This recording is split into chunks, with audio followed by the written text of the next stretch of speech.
This is a good example of woke social policy.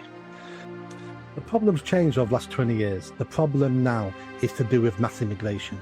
Many of the people who are rough sleeping now are not British citizens. Let's put all our efforts on ensuring that no one sleeps on the streets in the UK. His Majesty's Government has announced that it will repeal the Vagrancy Act, a law dating back to 1824 that criminalised rough sleeping and begging. The announcement comes at a time when rough sleeping is up, public concern is rising, and rather than solve it, they're changing the law to make it look like it's less of a problem. But I wonder, is this really reform, or simply a sign they've lost grip on the problem? Well, I'm joined now by the founder of the Mancunian Way, Nick Buckley. Nick, thank you very much for joining me. It does seem, as you go around London, that the amount of rough sleeping has increased enormously. And if you just go along Park Lane, there was a tent city at the northern end, which went a few weeks ago, and it's re-emerged at the southern end.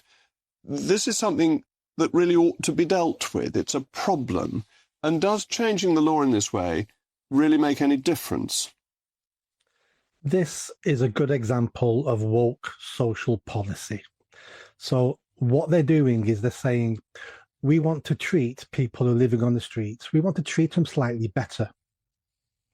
I want no one sleeping on the streets. It's not addressing the issue. It's addressing the feelings of people who work in the sector of rough sleeping, homelessness, and it's making them feel pink and fluffy, that we're giving people who live on the streets a little bit more dignity, a bit more respect.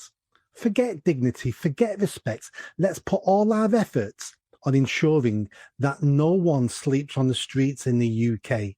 It's not much. That's not much to ask, is it? We did it during COVID. We housed every rough sleeper during COVID, and we house every illegal immigrant who comes into the country. But we can't house our citizens who are falling through all the nets, safety nets, and ended up on the streets. We just leave them on the streets to live and die. It's a disgrace. But in central London, Westminster City Council used to be able to find emergency accommodation for people really very quickly and very effectively.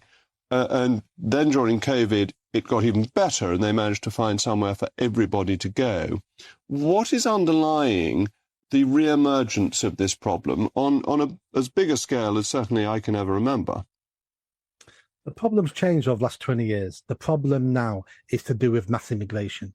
Many of the people who are rough sleeping now are not British citizens. They're failed asylum seekers. They're people who've got leave to remain.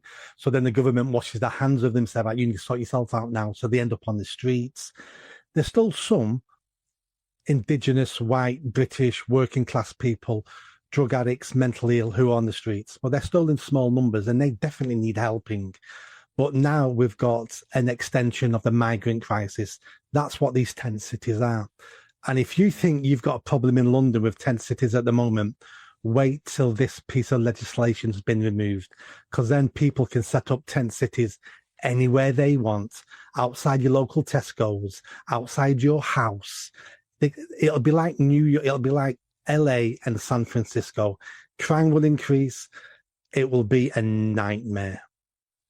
And the police will have no powers to move people on.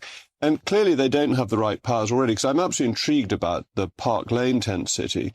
They were able to move it from the north of Park Lane, and it then just popped up at the southern end, which must have some different regulatory position.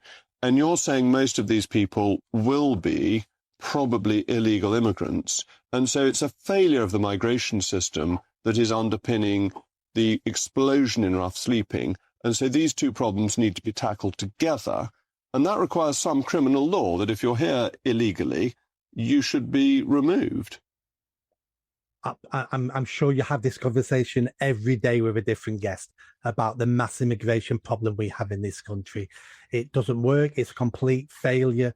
Too many important people are making far too much money out of the illegal immigration industry, from hotels to security to caterers to hairdressers to private taxi drivers. Too many people are making too much money out of this. But going back to your point on that road, that street where they just moved, happens in Manchester City Centre all the time. Council will spend 6 months, legal fees, hundreds of thousands of pounds to get the court to agree we can evict these tents at this spot. Well, it's just that defined area where they're not allowed to go. So they move 50 metres down the road. The whole process starts all over again. Another £250,000 in solicitors' fees for a council that says we've got no money.